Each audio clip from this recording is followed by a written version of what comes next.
How we doing? Mr. Ryder, How's you doing? you've been in with Canelo, but I thought you had been KO'd by Wi-Fi for a second. Hey, it was looking shaky for a moment, wasn't it? Canelo can't KO you, but if BT Broadband does, that's not a good look. Nah, that's it. We're here now, though. We got it going.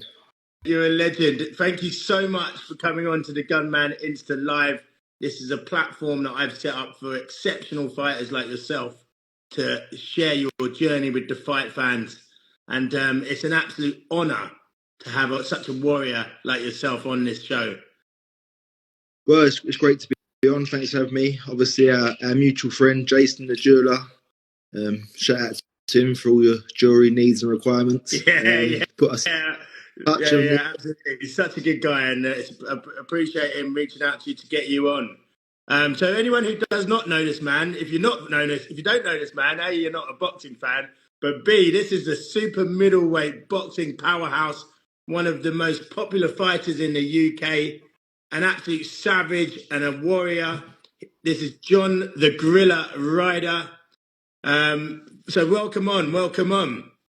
So first question is, why the gorilla? Mate, it stems from a long time ago, really, almost 20 years ago now, sparring with down the Lennox Lewis gym in Hackney, sparring with a lot of Ron McCracken, these young fighters at the time. Lee Meager, Lenny Dawes, Dave Walker, Matthew Thurwell.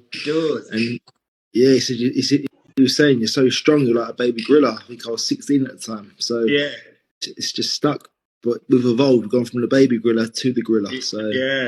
And it's funny because your fight style is like, you maul. When you're at your best, no one can keep you off them. And you kind of maul fighters to death. Yeah. In the end, yeah, I think it was quite a fairly. I think I grew into the nickname. Yeah. No, it really suits you. It's brilliant. It's absolutely brilliant. And you're a strong fighter. You're a very popular fighter and an icon for the UK boxing for sure. Let's start with the Canelo fight because everyone's going to be like, listen, let's not beat around the bush. Let's talk about Canelo. So you went the distance with Canelo, losing on a unanimous decision. He is one of the pound for pound best fighters in the world. What made him so special? Everything he does, really. His ring presence. He's got that. Listen, he's got that aura surrounding him. He's a superstar, whether you like it or not. 60-2. That's his record at the moment. Bad, is it? 60 wins and 2 losses. Yeah. I mean, he's a great fighter. He's thinking 5 or 6 steps ahead of you. You think he's going to do that, but he's already. He'd be an unbelievable chess player. He's already 5 or 6 steps ahead. Yeah. And he'll let you have little shots. He'll let you think you're having little bits of success just to lure you in and let himself land. Yeah. Did anything surprise you, like his speed or his head movement? We know is exceptional. Is there anything that was like, wow, I can't get anything off or anything like that? I thought he would have been physically stronger. Like you think that inside, I feel like if obviously I had my nose not gone, I felt like I could have had a lot more success in close and inside. But he's tactically gets it spot on. Obviously, there's been a few blemishes on his record when he's not got it. He's technically perfect, but he's an exceptional fighter, and I think he's a generational great for a reason. Yeah, only Mayweather's beat him, and he's lost to Bivol at light heavy, which he was, I think it was like his 4th or 5th weight division or something, wasn't it? And arguably Golovkin, I think. He deserved that first fight, but I'm a fan of both, so I'm not being playing too much. I love that. Yeah, no, I agree. I thought Golovkin took that as well. So, but I'll say it. So I assume would you say he's your hardest fight on your resume? Yeah. I mean, listen. I know. I lost on points to Canelo, and then I got stopped by Munguia. But Munguia didn't fight the same version of me that fought Canelo. I felt great after the Canelo fight. I got back into camp and felt good, and it was all full steam ahead and felt good. But then just wasn't there on fight night. And listen, I think that's the effect Canelo has on people.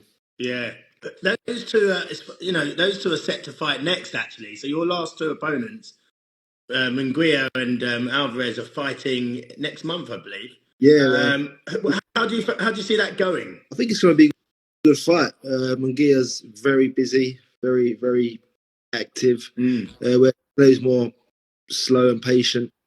Not slow, but he's patient. He's waiting for shots. He's picking his time. Where I think Canelo will come from behind. I think he might slip 3 or 4 rounds behind, but I think in the mid to second half of the fight he'll take over, and I think he'll win comfortably on points. Yeah, Munguia is he's no mug. He's 42-0. A lot of people don't know that, so he doesn't know how to lose. No, and he has got an unbelievable edge on him. So Canelo's going to have to do something that he's not done in a while and be busy. But I think Canelo's got it in the bag. Yeah. Who's the biggest puncher that you've been in with?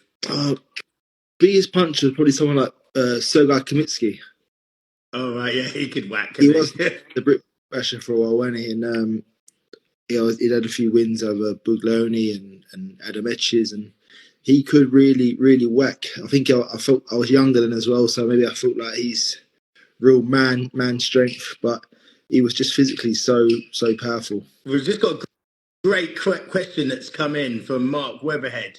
He was a very good amateur fighter at Dale Youth, and he's just asked, how did you get into boxing, John? And can you talk us about your fight with George Groves in the amateurs?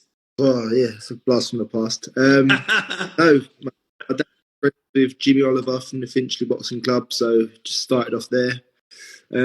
Never boxed with Finchley, never had a fight under them, but then moved to the Angel. When lost my first fight, went 22 fights unbeaten after that, then bumped into George Groves in the Northwest Divs. Really? I never knew that. What happened?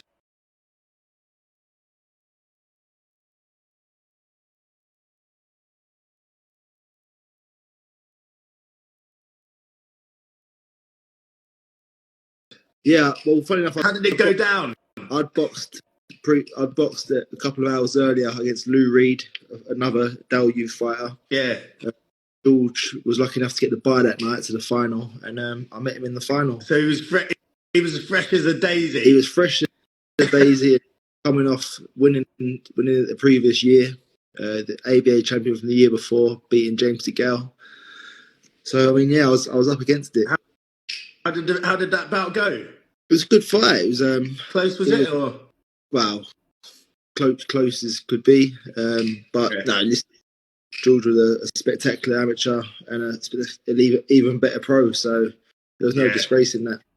Yeah, absolutely. So at the moment, who's your? So you started at the Finchley. You did 22 fights, sort of unbeaten in the amateurs. You're saying you lost your first 120, and then you turned pro. Your pro career, you've been in with, like I said, Billy Joe Saunders, Danny Jacobs, Canelo, Callum Smith, Munguia. And then even at a domestic level earlier, Rocky Fielding at the time, Jamie Cox was Nick Blackwell. Loads of your CV is unbelievably stacked. Would you say out of the domestic guys, who was probably the most tricky fight for you at the domestic fights? I think I'd say Billy Joe. He was, you could see the quality in him. Obviously a former Olympian himself as well. A great amateur and really took it into the pros. A lot of people say he didn't fulfill his potential, but listen, he's still a 2-weight world champion. He's only lost to the very best in Canelo. And listen, his career's not definitely done. He could come back and he could right a few of them wrongs. Yeah. And shut a few mouths. What about this rumour that you don't like heat, so you don't use saunas? Is that correct? I don't mind it now, but I've just never been one for saunas. Like people, it's a big thing in boxing. You should never use a sauna to lose weight, and I literally couldn't use a sauna to lose weight because I couldn't go in one fully dehydrated and sweat out for ages. So how did you lose weight? No saunaing or just running? Pure hard work, running, skipping, boxing. Just amazing. Yeah. Does that make it harder as you get older, though? I think it's just it's frowned upon to to use saunas in pro boxing and to lose weight, and it's dangerous and whatnot. But everyone does it though, don't they? In sweatsuits now. I know, yeah, I know. Sweatsuits are the big thing, but I just couldn't do it. I just couldn't. I just couldn't start. I like being on holiday now. I'm getting a bit more used to it. I do like it, but yeah, literally, it was like I was taking more out of myself having to skip and whatnot. Yeah, no, I'm the opposite to you. I can't stand the cold. You won't catch me in an ice bath. You'd have to pay me good money to get me in an ice bath. I do love an ice bath. Oh, really? Yeah. Was was the ice bath method around when you first started boxing though? Because it's only quite recent, isn't it, that like athletes are now going, into the cold to recover. Well, no, I know. A lot of people said George Francis, former trainer of Frank Bruno, used to do it over Hampstead Heath in the ponds. Used to get them in there early mornings, and what a forward thinker he was. Because now maybe 20, 30 years on, the the cryo chambers and the ice bath. Yeah. So what a forward thinker he was. Yeah, unbelievable. So we've got Cameron Talbot. He's asking, how many knockouts did you have? It was 17 as a pro. 18 is the answer. The correct answer. 18. I'll give you one more. Yeah. and that was the Wi-Fi. you knocked it out and got on this live. Let me just answer a couple of other fan questions. Have you ever sparred Liam Smith? And do you think Beterbiev is beatable? Eddie Davis. Never sparred Liam Smith. I rank him really highly. Great fighter. And listen, if I was to be in a pub and have a punch up with someone, and I had one person to back me, it would be Liam Smith for sure. Oh, really? That man can throw down. He's ruthless, and he knows how to win. Brilliant. You were robbed by Smith, man, who is a very good fighter, I may add. That's I wasn't robbed by Smith. I was robbed by the judges. They made a terrible call that night. Not Canelo Smith's fault, but we live and we learn, and we keep it moving. Yeah. Do you want to see open scoring in the pros? Because why is boxing the only sport where you don't know the score while the fight's going on, while the match is going on? In football, in cricket, in rugby, you can walk into a room, look up at the TV and go, oh, that team's winning 2-1. Or you can look at the tennis and go, oh, he's 2 sets up. So you can see who's winning. Everyone knows who's winning. Would you like to see that in boxing? I don't think it needs to be open. I just think it needs to be fair. I think we all need to be on a level playing field. We need to know what the judges are looking for, what they're scoring, and what they're not scoring. Because, but if it's open, surely then the transparency means that you can't. If me and you are fighting and I'm beating the life out of you, and they put it up that you're winning, then everyone would just go, "What's going on?" I also think that might change the structure of a fight, the way the fight's going. I mean, if you're 3 or 4 rounds down and you're an out boxer and you've got that KO power, but you know you're going to knock him out late, you might start chasing a bit too soon and go off. You might start seeing a bit of quitting as well, to be honest. So say if you're shutting me out and me and you were dueling and you're 8 rounds up and the scorecards keep going up to you, then it might be easy just to say, oh, look, I'll quit now. And you might see people quitting. No one wants to see that. No, that's it. Yeah. It's a tricky one, though, isn't it? But no one wants to see Stevie Wonder and Ray Charles on the judging panel either. It's a killer. The entrance music, though, and the singing song. Yeah. Yeah, absolutely. I've got a couple of other fan questions just quickly. I'll try and get through a few of them as quick as I can. I met Ricky Burns. I met at the Ricky Burns fight, and he was just robbed in the fight with Jack Arnfield. And is he saying talking to you was robbed in the fight with Jack Arnfield? I think. Yeah. That was a close fight. It was one of my last fight. I think it was my last fight at middleweight. It was the final nail in the coffin for me to move up to super middleweight. So it is. I take it as a blessing. Yeah.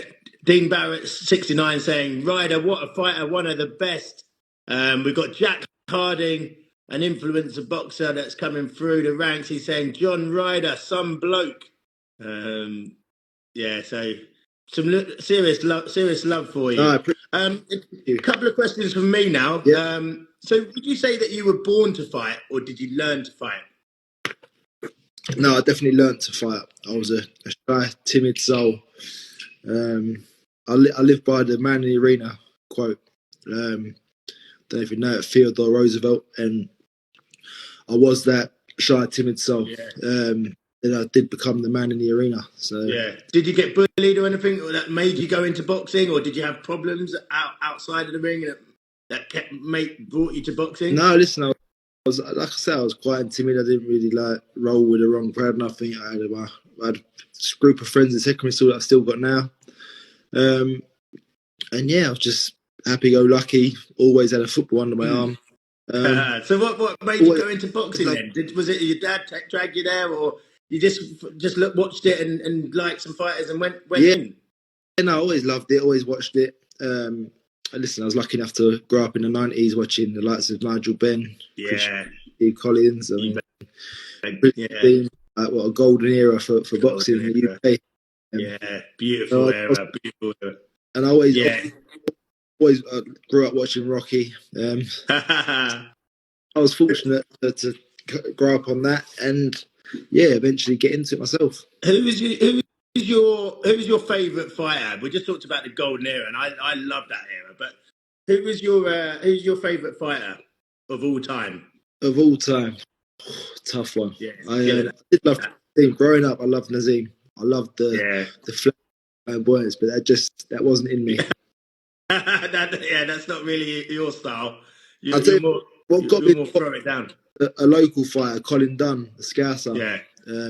He was based out of Holloway in Islington, and that was the first pro boxing show I ever went to, and that's what really ignited my passion for boxing. And I mean, we're still friends now. Oh, brilliant! What was his name? I'm going to check him out. Colin Dunn, the Dynamo. Colin Dunn. I might see if I can get him on here. That'd be good.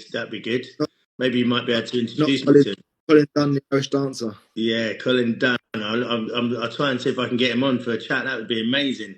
So he's been a big inspiration for you then, by the sounds of it. Massively, yeah. And I mean, he's former coach, trained me throughout my amateur career and my early stages of my pro career, which then I made the change to Tony Sims. And never looked back. Why did you change to Sims? Did you just feel you needed a little bit more experience? Yeah, I think so. Yeah, I think we was just coming off the Saunders loss and whatnot, and I just needed to keep up with the times a bit more. Just move in the direction boxing was going, because boxing's ever evolving, and if you don't keep up, you get left behind. Absolutely. You need to move with the times. Yeah, absolutely. Who's your favourite current fighter right now? Well, Canelo is one of my favourites. Obviously, I'll be tuning in on May 4th. Are you still in touch with him in any form or shape or form? No. We're not sending each other Christmas cards, nothing. Yeah. But no, listen, I grew up like watching Golovkin and stuff. I loved all their styles. On the British scene, I mean, we're thriving, aren't we? Really, the Furies to the Joshuas to the Catterall Taylors. I'm fortunate enough to have friends in Conor Benn, Joe Cordina, the younger boys, Jimmy Sains, George Liddard, Maisie Rose. The depth of fighters in this country now is so deep, and the quality is just great. Yeah, that's fantastic. Right, I've got a couple of quick fire questions for you. Just one answer, okay? You're not allowed to beat around the bush. Okay. Usyk or Fury? Which one was that, sorry? Usyk or Fury? Canelo or Benavidez? Canelo. Haney or Garcia? Oh, Haney. Easy. Yeah, I think so. I think that's going to be... Garcia doesn't look right, does he? Doesn't look like he should be there, does he? No. Yeah. Mind games, but it just doesn't seem right to me. It doesn't. I think everyone can see that. Eubank Jr. or Conor Benn? What about my boy Conor Benn?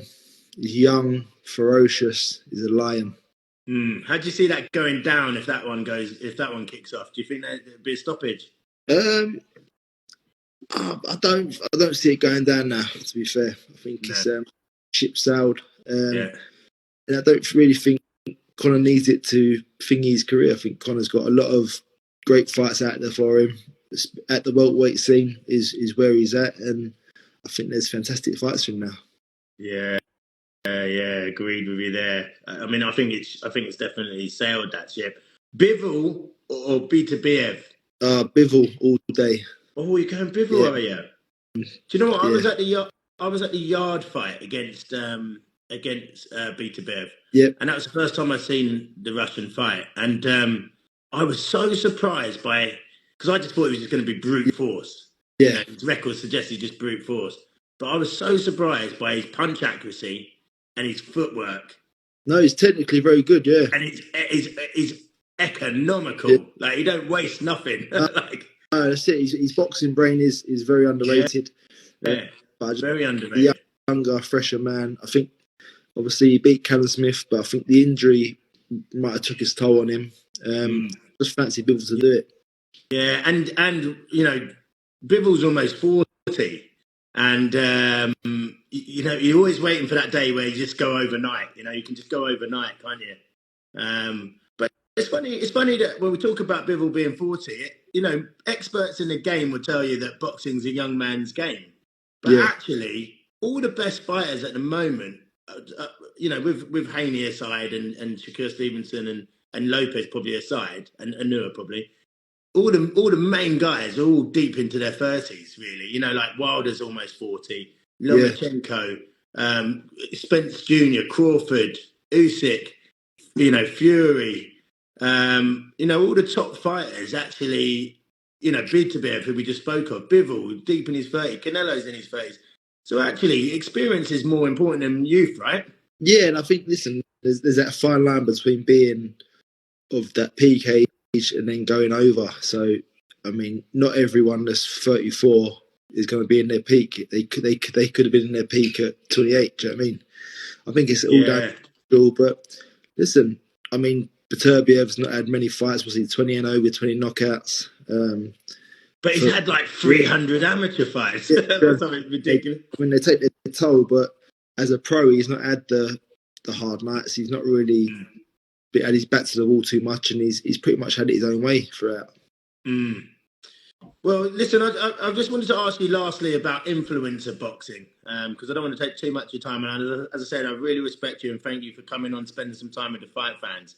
And I wanted to ask you about influencer boxing. So I've read out your CV pretty much on here, and you've been in with some world class operators, Yeah, you know. And when you see like a guy that's you know got a huge following on TikTok, and he just comes straight in at main event and can earn like you know more than maybe what you did in a few fights. Does yeah. that, as a boxing purist, does that annoy you, or do you think it's good for the sport? It's a bit of both, really. It's a double-edged sword. It's good because it brings new eyes to the game, brings new fight fans, and listen, it makes the shows bigger and more eyes on the sport. But then, like you say there, someone who's got 50,000 views on a video on YouTube can go in and earn the same money or more than someone that's been doing this since they was 10 years of Yeah, age, and yeah, they're really in need. Which listen, I get it. This their specialist subject. They're good at it. They're using it. They're capitalising on it. But it's there's got to be a bit more structure to the pay in boxing and influencer boxing. It's got to be a bit more of a level playing field. yeah. Do you listen? I interview fighters of all levels on here. So last week I had Bernard Hopkins on here, and then my very next interview was a 12-year-old with 3 skill bouts, and it was just as rewarding for me that 12-year-old with 3 skill bouts. He messaged me and said, "Gunman, my following has really gone up since our interview, Yeah, and you know what? I reposted that, and my heart, honestly, I felt brilliant, just as good as I did." Getting an interview with Bernard Hopkins live from Philadelphia cool. on here Yeah, the other week. And like, I think what it is the grassroots guys, they need to actually come on shows like this. They need to call people out. You need to showboat like Ben Whittaker does. You need to, you know, you need to do something to keep up with the influencer game. If you can't just say, "Oh, he's earning more money than me," but I'm just sitting here working hard and hoping that something will land. You actually have to call people out, showboat, jump on shows, you know, post footage of training. You got to make shit happen. Do Do you agree with that as a fighter? If you're an amateur fighter, you need to, put yourself out there. Listen, not always. I mean, myself, I never done it. I never badmouth people online or never try and get the bites. Do you know what I mean? I just let the boxing talk for itself, and listen, big fights come for me. But I get why people do it. Yeah, and it's down to the individual, but it's not for me. But they want to do it, let them do it. What do you think of the Whittaker show? Mate, listen, he's a former Olympian. Yeah. Do you know what I mean? He's a fighter. It's going to come to a point where he's going to have to bite down and show his true boxing skills. But at the moment, he's young, he's having fun, and he's entertaining the crowd. Yeah, I was following him before the Olympics, actually, and he used to always do that. He was always in amateurs showboating. He was always having fun with it. But what people, I think he had about 85. I think he had about 85 amateur fights, and he never. I think he's only got a few handful of knockouts. So my worry for Whittaker is, and when he goes up the levels, is he going to be able to, really hurt people? Because he still hasn't got. I don't think he's got that power from watching him all the way through the amateurs. Do you think he'll come up unstuck at that top level, or do you think he's a real deal? I don't know. I think he might find. I think he's a real deal. Obviously, you don't go to Olympics by chance. You have to do the hard yards to get there, and you have to get the results to get there. But he is where he is now, and I think he's at like heavyweight now, 175. I think over time he might drop down to like a 168 fighter. I think he's quite small for that division. He's tall though, isn't he? Tall and mangy. He is very tall, but a lot of them light heavyweights and cruiserweights boiling down. Yeah. So I think it'll be interesting down the line when he gets to title level and whatnot. But listen, at the moment, he's entertaining and he's giving us all something to watch. Is he ready for a boxing or a yard right now? No, I don't think he needs it at the moment. I think he just needs to go along, pick up a little international strap, just keep getting himself ranked, notching up the wins, and let the likes of boxing yard fight, and just he can creep up behind him. Like we just said about experience, he's got time, and he's 25, I think, so he's got time on his side. So my last question for you is Mike Tyson versus Jake Paul. When that fight was announced, you're a boxing man, you love your boxing like I do. How did you feel about it, and what's your thoughts about it? It was more just like, please, Tyson, do not fuck this up to this clown. Listen, look, no disrespect to Jake Paul, he's very athletic. Him and his brother, they've obviously done stuff in high school, like football, wrestling, whatever. So they know how to get through and whatnot with the wrestling background. But listen, Jake Paul should not be lacing Mike Tyson's boots. No, my first thought was, why Iron Mike? Why are you on his payroll? You're just there to get paid and roll over. But I think the romantic boxing fan like us, we want him to roll back the years and hope he's still got something left. But my worry is we're only seeing footage of pads, which don't hit back, as you know. And my other worry is that Brian McBride was brucking him up like 20 years ago. I just can't, I can't see him winding it back. Well, Kevin McBride was a former Angel amateur boxer as well. So Kevin McBride, not Brian McBride. That's it. Kevin McBride. He was a former for a while. He was a former. What? Sorry. He boxed at the Angel, same club as me. So that's a claim to fame for me. Yeah, but he shouldn't really be beating Mike Tyson. No, listen. It's really sad to see him slumped on the ropes, wasn't it? Slumped on the ropes, like out of breath. Yeah. It was a sad sight. Yeah, it was a sad sight. So who do you think's going to win that then, lastly? Who do you think's going to win Tyson versus Jake Paul? And I want from your head, not your heart. Well, my heart is saying Mike Tyson. And yeah, I think my head is saying that Mike Tyson needs to do this for the sake of boxing. Because we can't have these people, listen, that Jake Paul is a rule to himself. He's very marketable. He generates tons of cash. He brings so many eyes to this game, and fair play to him. Yeah. But the likes of someone, a living legend like Mike Tyson, should be dealing with Jake Paul every day of the week and twice on a Sunday. Yeah, I agree with you. That's a great note to end on. Thank you so much for your time, Mr. Ryder. You're an absolute inspiration to a lot of people, even though I don't think you know it. Honestly, people like myself, you know, I've watched today your Munguia fight. I watched today your Canelo fight.